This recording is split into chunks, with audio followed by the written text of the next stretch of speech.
Hello and welcome to Battlefield 1 News. This is going to be a bit of a catch-up episode dealing with everything that's happened since Battlefest. So let's get started with some good news for those people who are living in areas where there aren't Battlefield 1 servers. DICE will be deploying some new servers early in 2017. The first round of servers are going to cover South Africa, the Middle East and Hong Kong.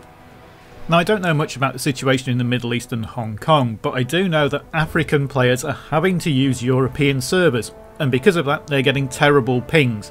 Now, DICE has changed the netcode in Battlefield 1 to cope with these higher pings.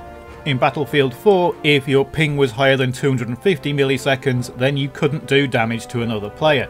But in Battlefield 1, that's been pushed out to 350 milliseconds. Which is why you often get the feeling that you're getting shot behind cover in Battlefield 1 that you didn't get in Battlefield 4. Hopefully when we have more regional servers and those ping times come down, DICE can then dial back in the netcode. Next is that we have moved on to revision 7 of the battle packs, and if you're a premium member you should have got your superior battle pack for revision 7. And in a piece of good news, DICE have hinted that the battle pack and medal system is being looked at and we will see some changes coming, so hopefully it's going to be a bit more satisfying and feel a bit more rewarding.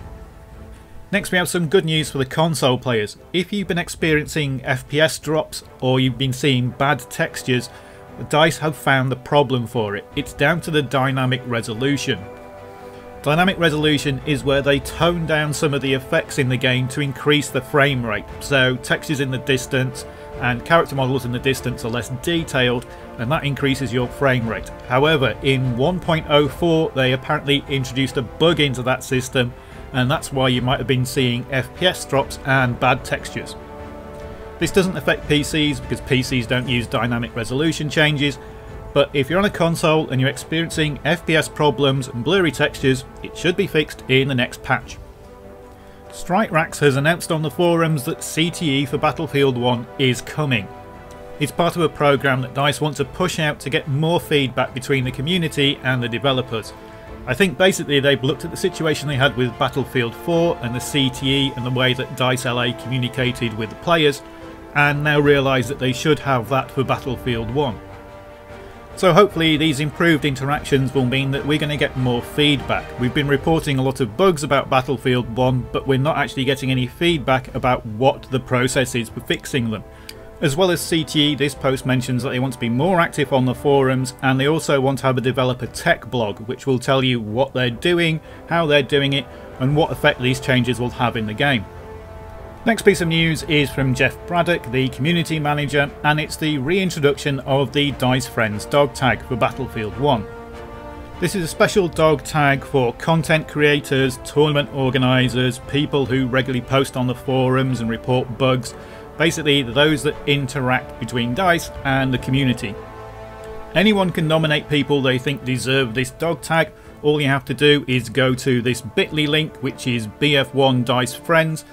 That will give you a Google form where you put in the person you want to nominate, EA ID, you give the reason why, and you put in your own EA ID. And if I remember, I'll put a link to the form in the description below. We have the return of Battlefield Weekly, so this is running on Thursdays at 6:30 PM UK time. This is a studio-based show where they get guests in who are YouTubers and streamers. They play Battlefield, they have a discussion and a chat. It's now hosted by Lee, who's the community manager in the UK, and on the first episode we had Bongi, Stoda and Ella, I think she is, can't remember her name, very sorry if I got it wrong, but I think it's Ella, and Jack Frags was playing over Skype. It's good fun to watch. They do competitions and giveaways, and basically they ask YouTubers and streamers questions about YouTube and streaming, and of course Battlefield. Now, this isn't exactly news, but I thought I'd mention it that Friday Night Battlefield was not just a thing for Battlefest. It runs every Friday on PC and consoles. Friday Night Battlefield runs in Europe and in Russia and in the US. There are servers for it all over. It starts at 8 PM UTC in Europe. I don't know what time it starts in the US because there are far too many time zones.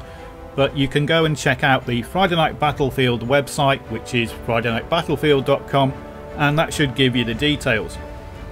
If you're on PC and go into custom games, and on a Friday you'll find this little tag here which says play with dice, and basically you click on that and it will quick match you into one of the Friday night Battlefield servers.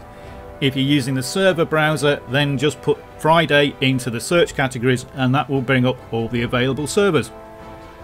Right, so that's it for this episode of Battlefield 1 News. Now you'll notice most of the news items this week have come from forum posts. Now usually I like to wait until we get official announcements, but it seems like DICE are doing a lot more announcements on the forum posts, so I think this is going to be more of the style for the future.